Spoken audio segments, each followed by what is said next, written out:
하나님의 말씀은 고린도전서 7장 17절에서 24절입니다.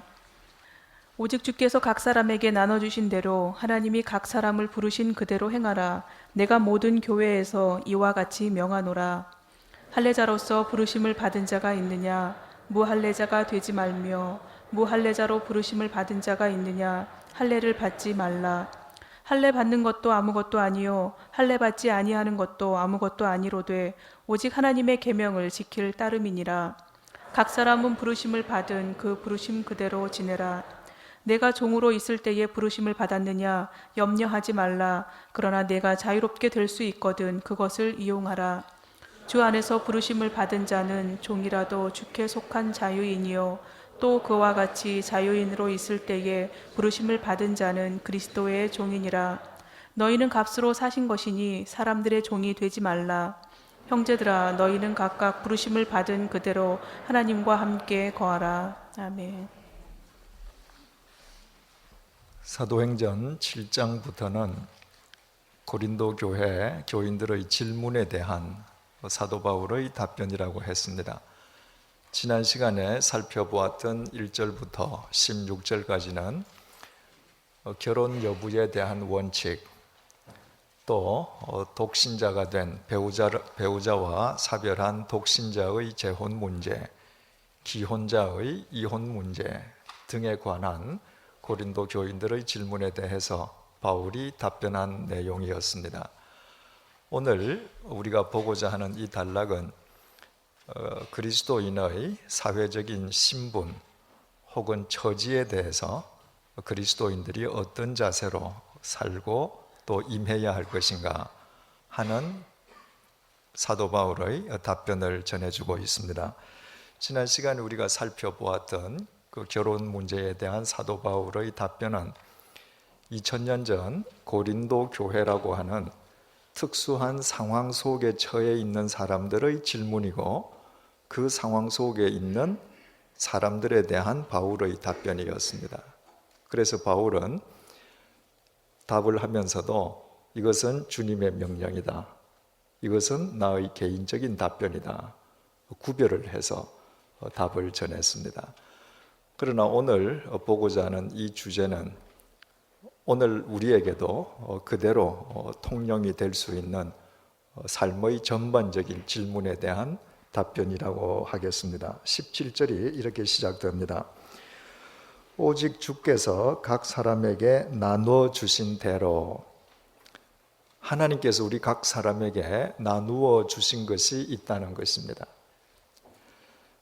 여러분, 얼마 전부터 이런 말이 있습니다. 요즘은 부산상고와 용산고등학교 전성시대라고요. 우리 대통령께서 부산상고 나오시고 이해찬 총리께서 용산고등학교 출신이셔서 그 두 학교 분들이 정관계 또 정부 산하기관의 요직을 대거 차지하기 때문일 거예요. 그런데 이런 이야기는 이 정부 들어서만 있는 이야기가 아니지 않습니까?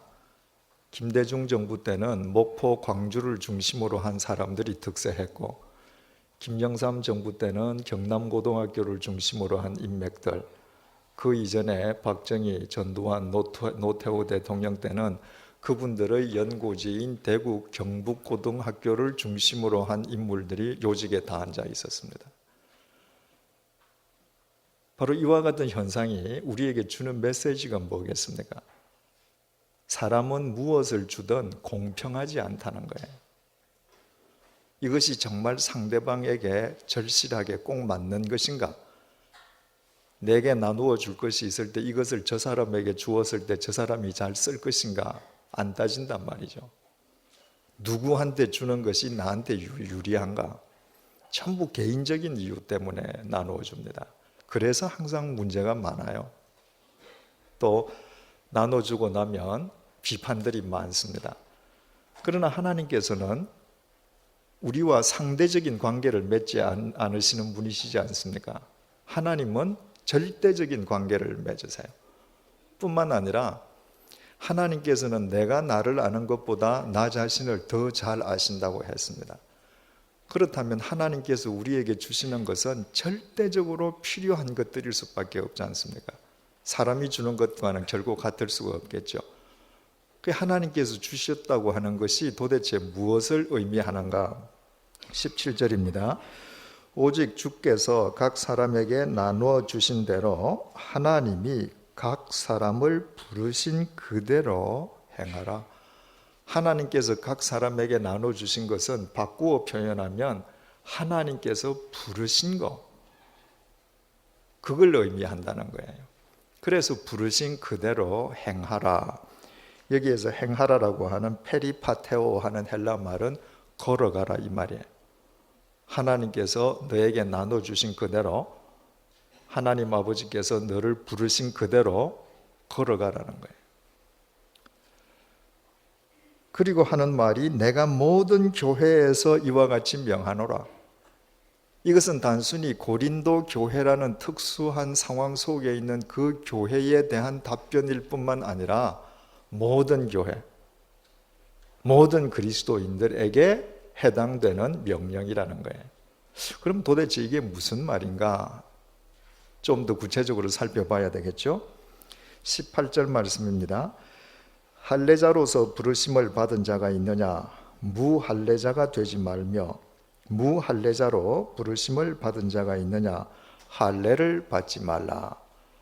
무할례자는 할례를 받으려고 하지 말고 할례자는 무할례자가 되려고 하지 마라. 우리가 잘 알다시피 유대인들은 사내 아이가 태어나면 태어난 지 8일 만에 생식기의 양피를 베어내는 할례를 행했습니다. 그러니까 할례를 행했다라고 하는 것은 그가 유대인이라는 말이죠. 유대인을 제외한 이방인들은 할례를 행하지 않았거든요. 2000년 전에 복음이 전해졌을 때 그 당시는 로마 제국 시대란 말이죠. 그래서 유대인들만 회심을 하고 교회 교인이 된 게 아니거든요. 외국인들도 이방인들도 교회 교인이 되었습니다. 자, 똑같이 교회 공동체의 교인이 됐는데 한 그룹은 할례를 행한 유대인들이에요. 한 그룹은 할례를 행치 않은 이방인들이에요. 그들 사이에 자연히 논쟁이 붙지 않겠어요? 할례를 행한 사람 가운데에 할례는 구원의 표식이라는 거예요.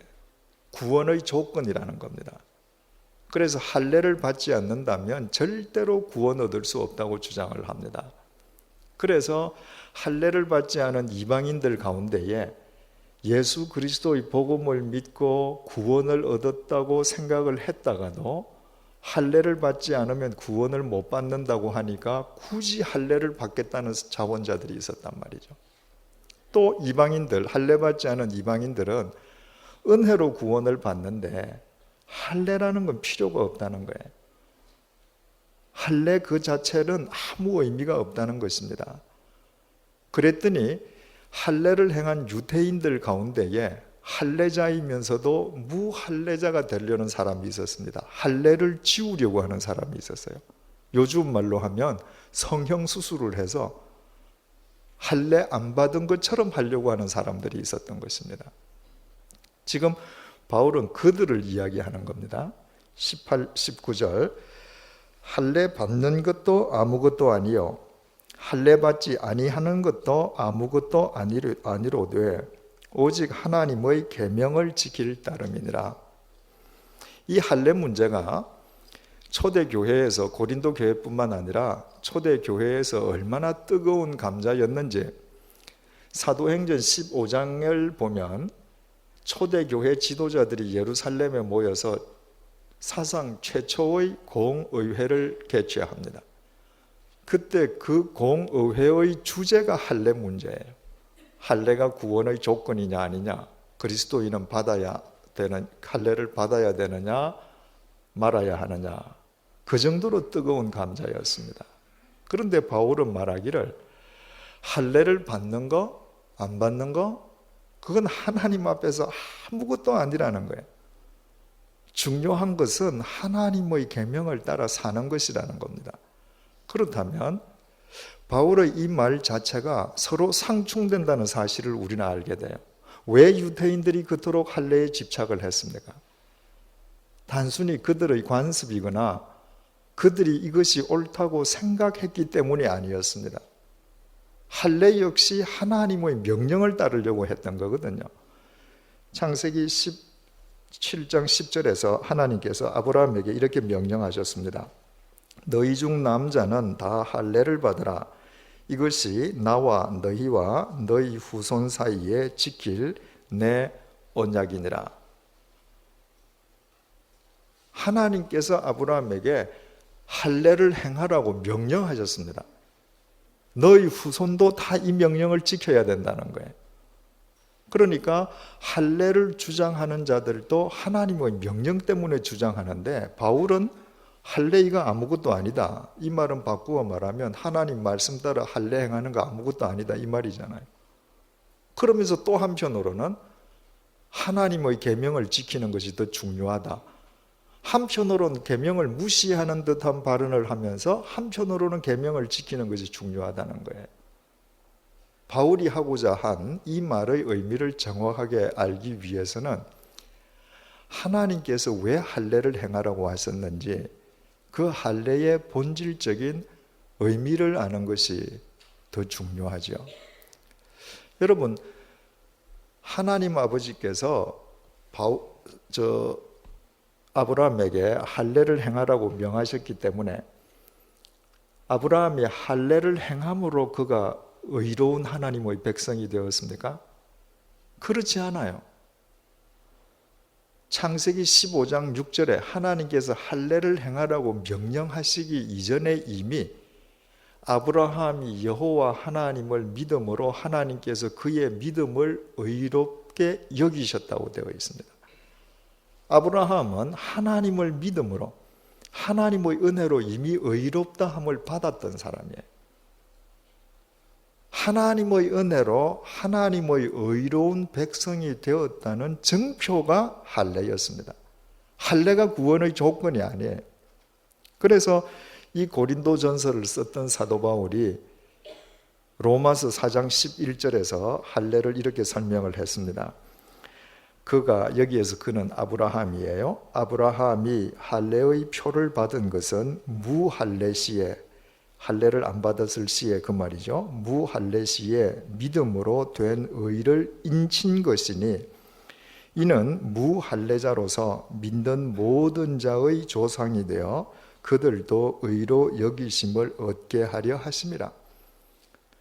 믿음으로 의롭게 되었음을 인쳐주시기 위해서 할례를 행했다는 것입니다. 그러므로 생식기의 양피를 베어내는 할례, 그 육체적인 표 자체가 중요한 것이 아니라 그가 이미 믿음으로 하나님의 은혜를 받았다고 그의 중심이 하나님을 향해 확정되는 것이 더 중요했던 것입니다. 바로 하나님께서 내게 새로운 생명을 주셨고, 그래서 나의 생명은 오직 주님을 향해 내 중심이 확정된다는 그 증표가 할례였단 말이죠. 그런데 이스라엘 백성들은 이 마음은 딴 데가 있습니다.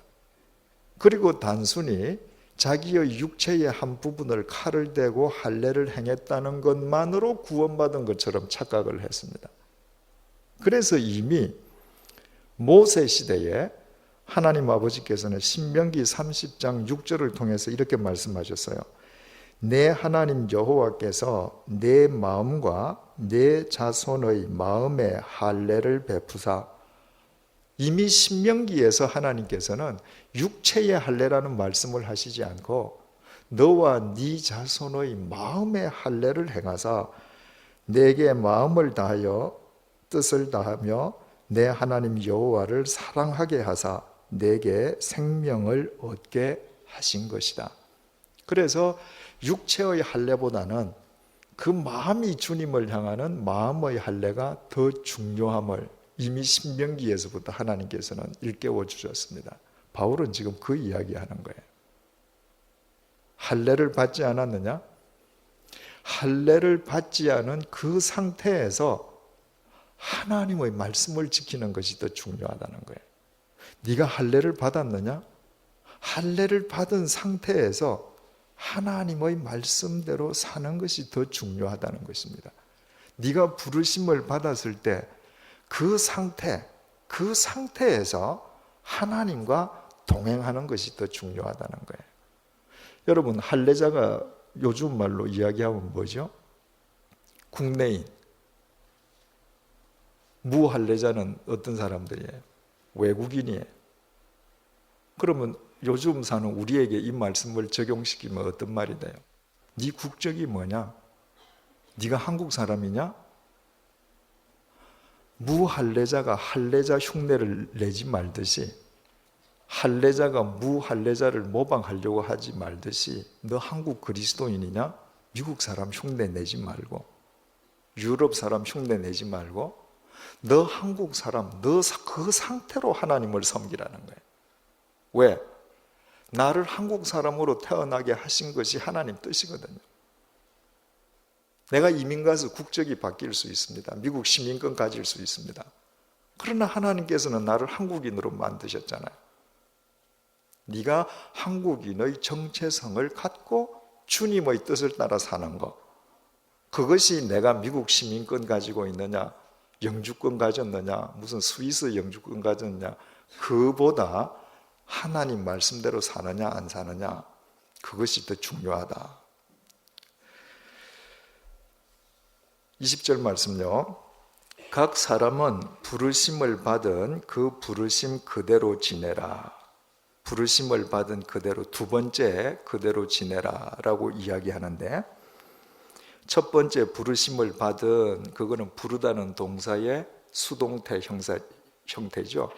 그러니까 동사고, 두 번째 부르심을 받은 그 부르심 그대로 할 때 부르심은 클레시스인데, 부르심을 받았을 때의 그 상태라는 말입니다. 그 상태대로 하나님 앞에서 걸어가라는 거예요. 그러면서 또 21절에서 이렇게 말을 합니다. 내가 종으로 있을 때에 부르심을 받았느냐 염려하지 마라. 여기에서 종이라고 하는 것은 우리 다 주님의 종이라고 말하지 않습니까? 그러니까 오늘날 우리가 주님의 종이라고 우리 스스로 고백할 때의 이 의미와 2000년 전에 둘로스 종이라는 의미는 전혀 다른 거죠. 그죠?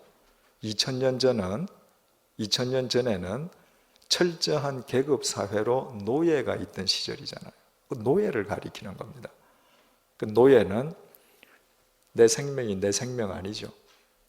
나의 재산이 없죠. 나의 인격이라는 것이 없죠. 나는 그냥 주인의 도구입니다. 네가 그런 노예로 사냐? 그래도 염려하지 마라. 이 염려하지 말라는 헬라 말은 거리끼지 말라는 거예요. 네가 그런 노예라고 할지라도 전혀 거리낄 것이 없다. 21절 하반절요. 그러나 내가 자유롭게 될 수 있거든 그것을 이용하라. 네가 노예인데 자유인이 될 수 있는 길이 있다면 굳이 피할 것 없다.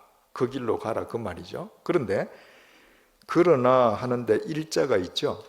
이런 숫자가 있을 때는 밑에 준안에 뭐가 있다는 말이잖아요. 그죠? 제일 아래 준안을 보니까 뭐라고 되어 있습니까? 또는 자유할 수 있어도 그대로 지내라.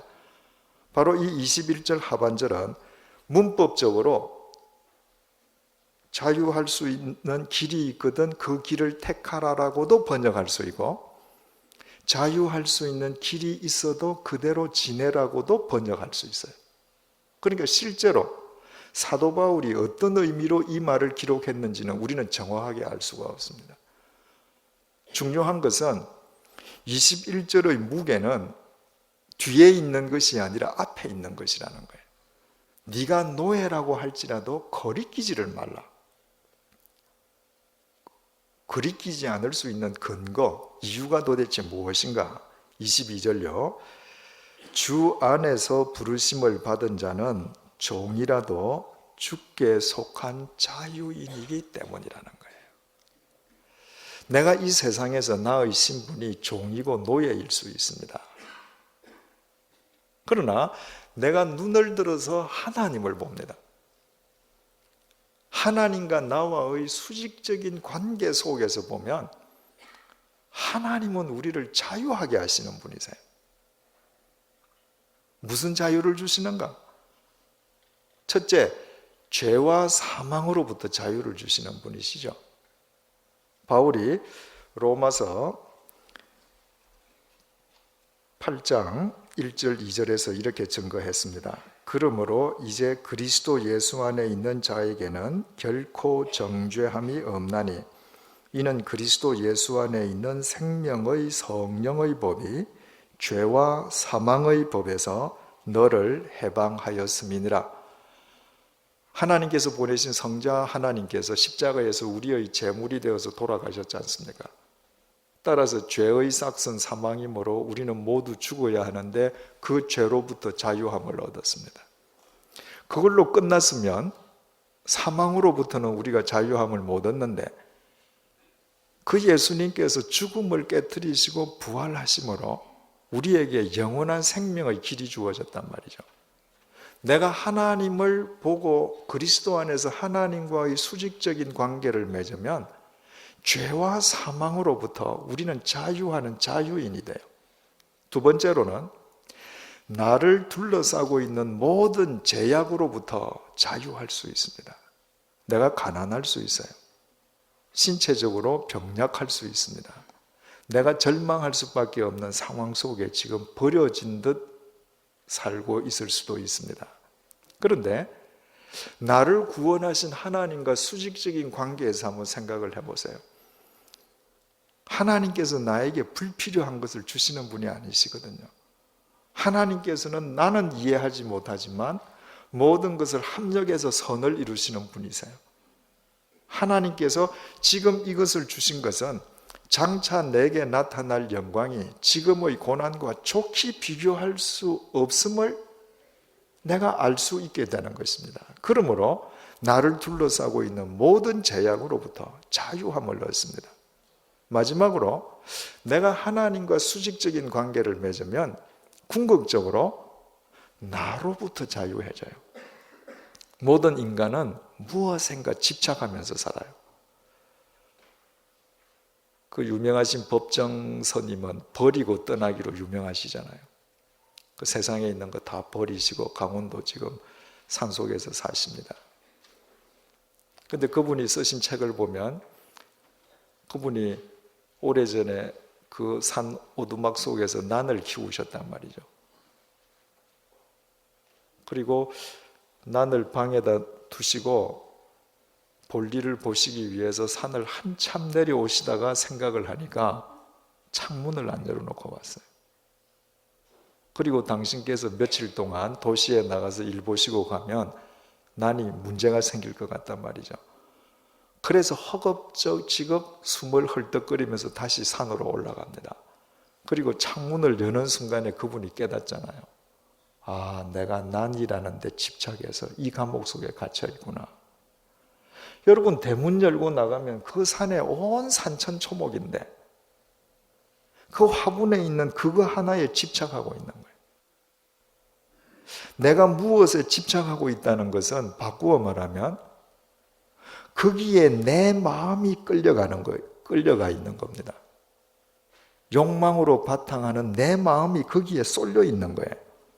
따라서 나의 바깥에 있는 무엇에 집착하든 사실은 집착은 바깥을 향한 것이 아니라 나 자신에 대한 집착이에요. 그러나 우리가 나를 부르신 하나님을 한번 보고 수직적인 관계를 맺어 보십시오. 위의 것을 보고 위의 것을 한번 추구해 보십시오. 영원하고 참된 가치는 위에서만 내려옵니다. 그 가치 있는 것을 한번 보면 내가 집착하고 있는 것이라는 것은 실은 내 생명을 갉아먹는 것이지 나에게 영원한 가치를 주지 못한다는 것을 비로소 깨달아요. 그때 우리는 나라는 우물에서부터 나로부터 자유하는 그리스도인이 되는 것입니다. 주님은 우리를 자유케 하셔요. 하나님과의 관계에서 그 자유를 얻고 나면 내 사회적인 신분이 무엇이든 나의 경제적 처지가 어떻든 아무 문제될 것이 없죠. 그러니까 바울이 네가 지금 노예냐? 그래도 거리끼지 마라. 왜? 너는 자유인이다.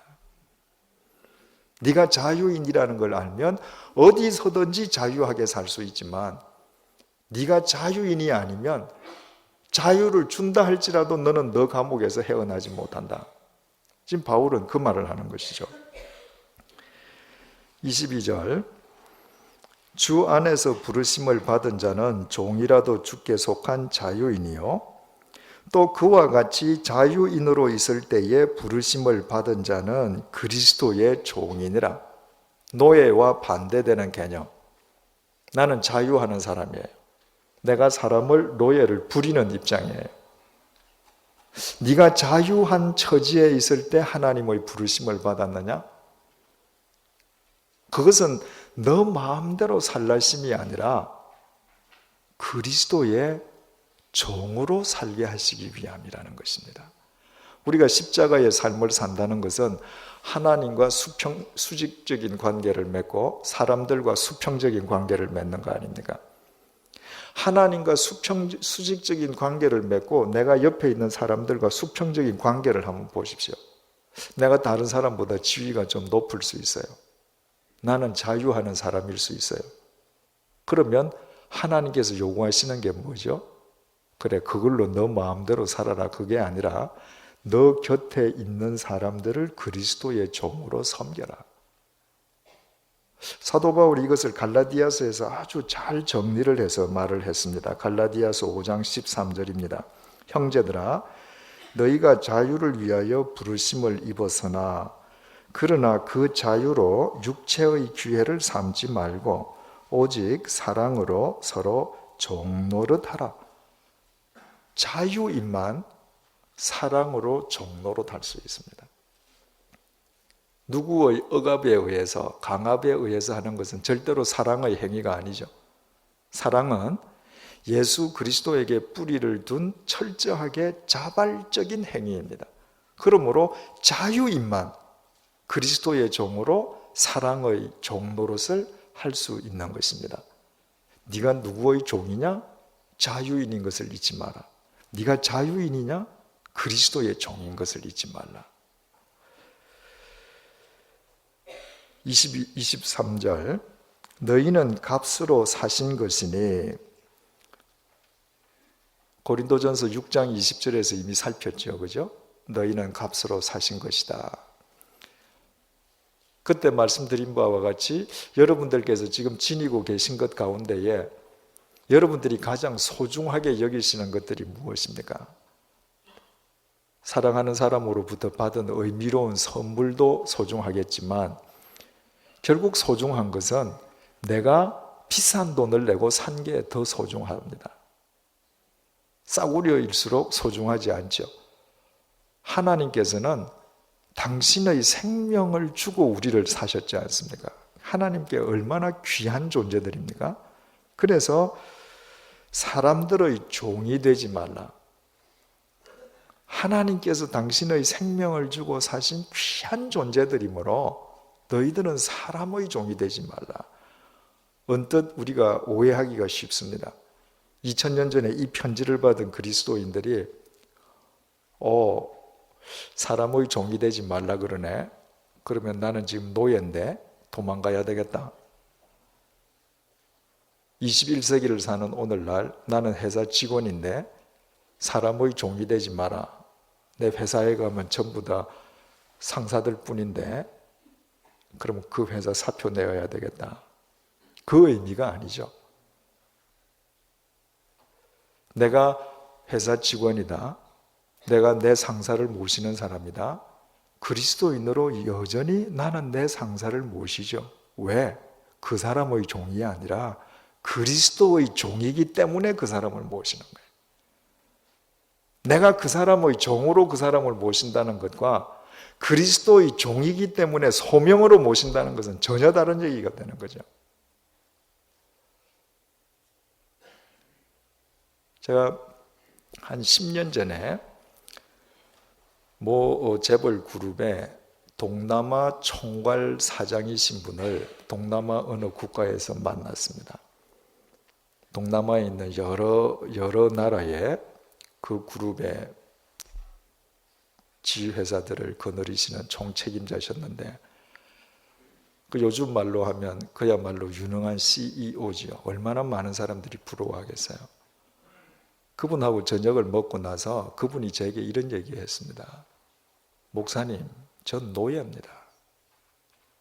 전 현대판 노비 문서에 서명한 사람입니다.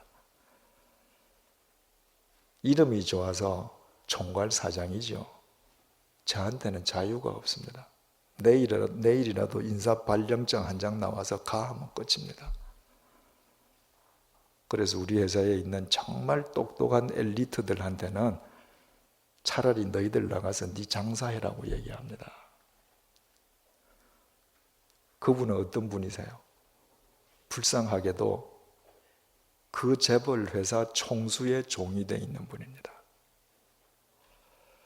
여러분, 재벌 회사의 CEO로서 그리스도의 종으로서 그 일을 감당한다면 하나님께서 주신 그 자리를 이용해서 위로는 총수를 섬기고 옆으로는 동료들을 섬기고 아래는 부하 직원들을 사랑하면서 얼마나 아름다운 일을 많이 할 수 있겠어요. 내가 그리스도의 종으로서 사람을 섬기면 자존심이 상하지 않습니다. 내가 그리스도의 종으로서 사람을 섬기면 굴함이 있을 수가 없어요. 내가 그리스도의 종으로서 사람을 섬기면 지금 이 순간에 괴로움이 있어도 하나님을 보면서 한 단계 그 다음을 또 봐요. 그러나 내가 주님을 믿는다라고 하면서도 그리스도의 종으로 사람을 섬기지 않고 그리스도보다 사람을 더 중히 여기는 사람의 종이 될 때 우리는 평생을 자유인이 아닌 비굴함 속에서 노예의 열등감 속에서 살아가야 되는 겁니다. 그래서 사도 바울은 지금 이 편지를 받는 사람들 가운데는 노예도 있잖아요. 분명히 사람의 종이거든요. 그런데 사람의 종이 되지 마라. 그리스도의 종, 자유인으로 그 일을 기꺼이 행하라. 24절, 형제들아 너희는 각각 부르심을 받은 그대로 하나님과 함께 거하라. 부르심을 받은 그대로. 지금 바울이 똑같은 말을 3번을 반복했죠. 부르심 받은 그대로, 나눠주신 그대로 하나님과 함께 거하라. 자, 그러면 하나님께서 너희들에게 나눠주신 거라는 게 도대체 뭐예요? 부르심을 받은 그대로 하나님과 거하라. 지금 바울이 이야기하고자 하는 이 본문을 한마디로 줄여서 이야기하면 뭐예요? 하나님께서 너를 부르실 때의 상황을 회피하지 말고 그 상황에서 그리스도인으로 걸어가라는 거예요. 17절을 다시 보겠습니다. 오직 주께서 각 사람에게 나눠주신 대로, 나눠주신 게 뭐죠? 우리가 처해 있는 상황이에요. 하나님께서 우리를 부르실 때 내가 지금 막 부르심을 받은 자라면 내가 부르심을 받을 때의 상황이에요. 나눠주신 그 상황 그대로 하나님이 각 사람을 부르신 상황 그대로 행하라. 그 상황 속에서 그리스도인으로 걸어가라. 이것은 모든 교회에 이와 같이 명하는 바다. 여기에서 어떤 교인도 예외일 수는 없다는 거예요. 하나님께서 너를 부르실 때의 상황을 존중하고 그 상황 속에서 걸어가라. 이 말은 죄의 상태에 그대로 머물러 있으라는 말이 절대 아니죠. 주님을 믿는다라고 하는 것은 회개, 돌아서는 거지 않습니까? 죄의 상태는 떠나는 겁니다. 여기에서 말하는 상황이라는 것은 나의 사회적인, 경제적인, 신체적인 상황 그 자체를 회피하지 말고 그 상황에 있던 그 모습 그대로 네가 그리스도인으로서 해야 할 것을 하고 하지 말아야 될 것을 하지 말면서 걸어가라는 것입니다. 왜 그럴까요? 아까도 말씀드렸듯이 하나님께서는 나보다 나를 더 잘 아시는 분이세요. 하나님께서 부르실 때 나의 상황에 아니면 현재의 나의 상황에 내가 논리적으로 이해할 수 없는 고통스러운 상황이라 할지라도 그 상황 속에서만 하나님과 나 사이의 관계가 가장 깊어질 것을 하나님은 아시는 것입니다. 그래서 그 상황 속에서 그리스도인으로 걸어가라는 거예요. 그것이 너한테는 필요하다는 것입니다. 여러분, 우리는 아브라함이 믿음의 조상인 것을 잘 알지 않습니까? 그런데 하나님께서 아브라함을 어떤 상황 속에서 부르셨어요? 이사야서 51장 2절 말씀입니다. 너희의 조상 아브라함과 너희를 낳은 사라를 생각하여 보라. 아브라함이 혼자 있을 때에 내가 그를 부르고 그에게 복을 주어 장성케 하였느니라. 하나님 말씀입니다.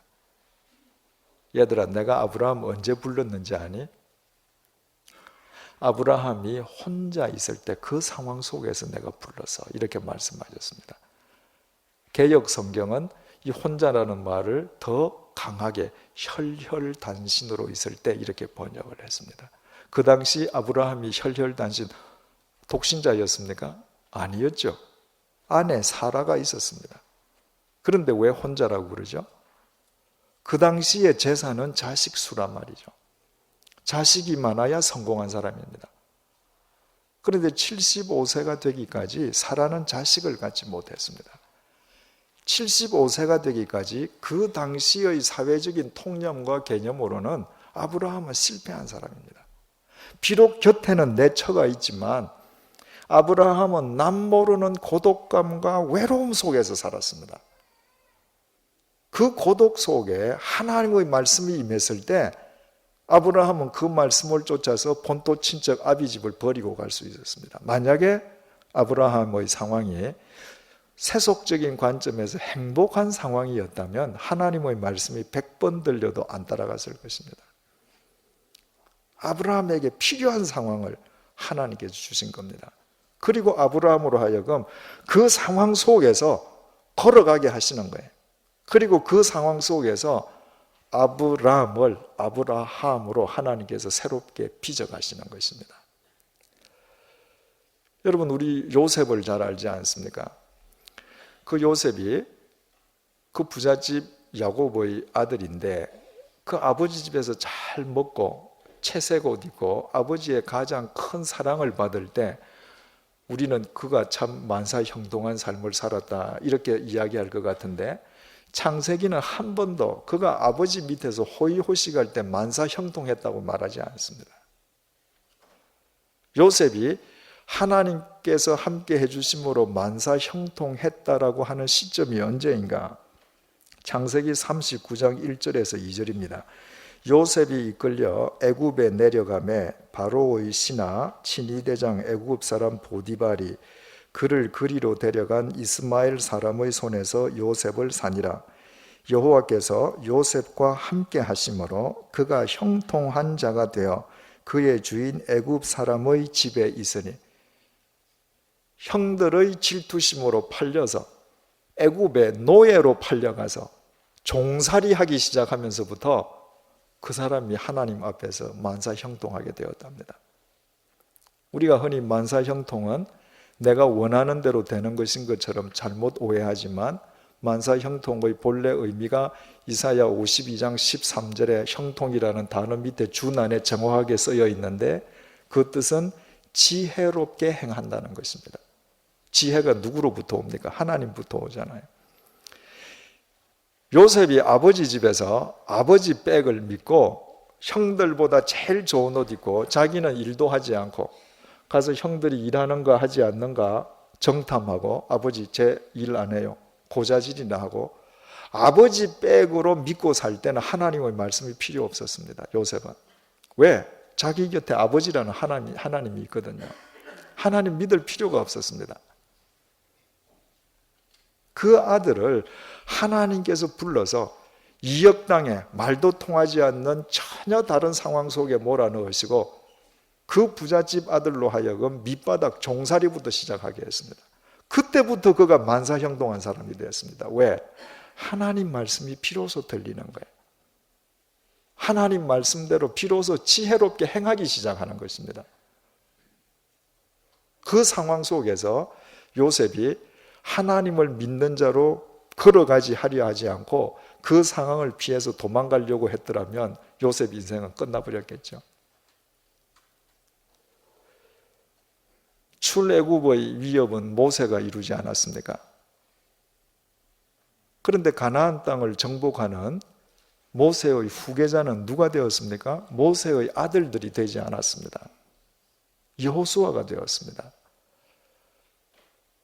여호수아의 직책이 뭐였느냐? 히브리 말로 모세의 샤라트다 이렇게 되어 있습니다. 샤라트라고 하는 것은요, 하인이라는 말입니다. 그 당시의 샤라트라고 불리는 사람은 죽었다 깨어나도 주인과 같은 반열에 올라갈 수가 없습니다. 그런데 이 하인이 하루아침에 자기 주인의 후계자가 되었습니다. 여호수아 1장 9절이 단 한 절이 이렇게 기록했습니다. 내가 네게 명령한 것이 아니냐, 하나님 말씀이에요. 강하고 담대하고 두려워하지 말고 놀라지 말라. 내가 어디로 가든지 내 하나님 여호와가 너와 함께 하느니라. 한 절에만 강해라, 담대하라, 두려워하지 마라, 놀라지 마라. 5절부터 9절까지 이 말이 몇 번 반복되어 있습니다. 무슨 말이에요? 여호수아가 덜덜덜덜 지금 떨고 있는 겁니다. 여호수아가 안 떨었으면 하나님이 겁내지 말라고 말할 필요가 없죠. 왜 떨었을까요? 그 당시 철저한 가부장 사회인 그 유대 사회 속에서는 아들이 다 계승하는 겁니다. 아버지 거를. 모세가 죽을 때 모세의 아들들이 시퍼렇게 살아 있었거든요. 모세의 아들들이 이어받는 게 제일 정상적인 겁니다. 그런데 아버지의 하인이 지금 아버지 자리를 이어받는 겁니다. 여호수아 자기 자신이 생각해도 엄청난 일이 벌어졌기 때문에 지금 덜덜덜덜 떨고 있습니다. 여러분, 여호수아를 하나님께서, 전능하신 하나님께서 처음부터 모세의 아들로 태어나게 하시고 그 여호수아에게 후계자 자리를 줬으면 여호수아가 안 떨죠. 왜 아들로 태어나게 하시지 않습니까? 하인이 되어서 모세의 후계자가 되고 덜덜덜덜 떨면서 하나님의 그 명령을 받았던 사람이기 때문에, 그 상황 속에서 믿음의 사람으로 걸어갔기 때문에 그는 죽을 때까지 자기에게 주어진 하나님 명령 앞에서 겸손할 수 있었던 것입니다. 만약에 모세의 아들이라서 내가 가나안 정복을 하는 모세의 뜻을 승계하는 것이 본래부터 타고날 때부터 나한테 주어졌던 권리였다. 그러면 여호수아처럼 죽을 때까지 겸손하지 못했을 것입니다. 여호수아가 죽을 때 유언을 이렇게 하잖아요. 너희 조상들이 강 저쪽에서 섬기던 신들이든지 또는 너희가 거주하는 땅에 있는 아모리 족속들의 신들이든지 너희가 섬길 자를 오늘 택하라. 오직 나와 내 집은 여호와를 섬기겠노라. 죽을 때 유언입니다. 이스라엘 백성들한테. 너희들 애굽에서 섬기던 신들, 지금 우리 가나안 땅에 들어와서 여기서 원주민이 섬기는 우상들, 너희들 좋으면 그거 섬겨라. 그러나 나 그리고 내 자식들은 하나님만 섬길 것이다. 일평생토록 그는 겸손하게 살다 간 것은 하나님께서 부르신 그 상태 그대로 일평생을 걸어갔기 때문입니다. 사사기라고 하는 것은 이스라엘이 위급함에 처했을 때마다 하나님께서 구원자를 보내셔서 이스라엘 백성들을 그 위급함에서 구해낸 역사의 이야기이지 않습니까? 에훗이라고 하는 사사가 있었는데 사사기 3장 15절이 이렇습니다. 모압 왕 에글론이 이스라엘을 괴롭혔거든요. 이스라엘 자손이 여호와께 부르짖음에 여호와께서 그들을 위하여 한 구원자를 세우셨으니 그는 베냐민 사람 게라의 아들 왼손잡이 에훗이라. 여러분, 성경을 읽을 때 이런 전혀 일반적으로 나타나지 않는 표현이 나올 때는 여러분들 꼭 유의를 하십시오. 그냥 에글론이 이스라엘 백성들을 괴롭힐 때 하나님께서 한 구원자를 세우셨는데 베냐민 사람 에훗이다 이렇게 기록하지 않았습니다. 왼손잡이 에훗이다. 히브리 원문을 보면 왼손잡이라고 우리말로 번역되어 있는 그 부분이 히브리 말로 뭐라고 기록이 되어 있냐면 오른손을 쓰지 못하는 에훗이다 이렇게 되어 있습니다. 에훗은 오른손을 못 쓰는 사람이에요. 한 팔에 장애가 있는 사람입니다. 하나님께서 에훗이라는 사사를 부르실 때에 두 팔을 다 움직이는 건강한 상태에서 부르시지 않았습니다. 한 팔을 못 쓰는 육체적인 장애가 있는 상황에서 그를 사사로 세우셨습니다. 왜? 그런 상황 속에서만 그가 하나님의 무슨 명령이든지 절대 승복하는 하나님의 사람일 수 있거든요. 에훗이 하나님께로부터 받은 명령이 뭐예요? 모압 왕 에글론의 방에 들어가서 혈혈단신으로 들어가서 그를 무찌르는 겁니다. 자기 능력이 있는 사람 같으면 딴짓하지 그 위험한 데 들어가겠습니까? 내게 이런 장애가 있음에도 불구하고 하나님께서 써주시기 때문에 위험함 속에서도 자기를 던져서 하나님의 뜻을 이루는 것입니다. 자, 우리가 아브라함, 요셉, 여호수아, 또 에훗 이 네 사람의 경우만 지금 살펴봤습니다. 하나님께서 그들을 부르시는 상황, 그 상황을 이 부르심을 받은 자들은 회피하거나 그 상황을 소홀히 한 것이 아니라 그 상황 속에서 믿는 자로 걸어갔습니다. 그리고 하나님께서 그 상황 속에서 그들을 하나님께서 원하는 형상으로 새로이 빚어가셨습니다. 그렇다면 하나님께서 부르신 그 상황을 그대로 받아들이고 부르신 모습 그대로 걸어가라 라고 하는 그 말씀의 의미를 우리가 알 수 있죠. 오늘 아침 우리 강원수 전도사님이 쓴 새벽 묵상문에 보면 창세기 38장에 유다와 관련해서 하나님께서 거품을 빼셨다 이런 구절이 있습니다. 참 적절한 표현이죠. 아브라함을 왜 혈혈단신 상황에서 부르시죠? 아브라함의 거품을 빼는 겁니다. 왜 요셉이 떼떼옷 입고 있을 때 하나님께서 안 부르시고 종살이하고 있을 때 그를 부르시죠? 거품을 빼신 겁니다. 왜 여호수아 모세의 하인이었던 사람을 세워서 쓰시죠? 거품을 빼시는 겁니다. 왜 한 팔을 못 쓰는 에훗을 부르시죠? 언젠가 생길지도 모를 거품을 미리 제하시는 것입니다. 여러분, 목욕탕에 물이 있는데 그 물을 막 휘저어서 거품을 만들어 보십시오. 거품이 있으면 밖에서도 안이 안 보이고 안에서도 밖이 안 보여요. 거품이 다 제해져야 밖에서도 물 속이 들여다 보이고 물 안에서도 세상이 투명하게 보이는 것입니다. 내 욕망의 거품이 있는 한 내가 아무리 하나님을 쫓는다고 할지라도 하나님과 깊은 교제가 이루어지지 않습니다. 왜냐하면 내가 욕망하는 내가 따로 있거든요. 이 거품이 빠질 때에만 하나님께서 나를 진흙처럼 새롭게 빚으시는 것입니다. 그래서 사도 바울은 하나님께서 너를 부르실 때 상황이 어떤 상황이냐? 그대로 걸어가라. 척하지 마라. 많은 사람들이 사업을 하다가 어려워졌는데 여전히 안 어려운 척합니다. 여러분, 내 사업이 어려워졌다면 경제적으로 공공한 그 상황 속에서 하나님께서 나를 빚으시기 원하시는 모습이 있지 않겠어요? 척하는 한은 안 됩니다.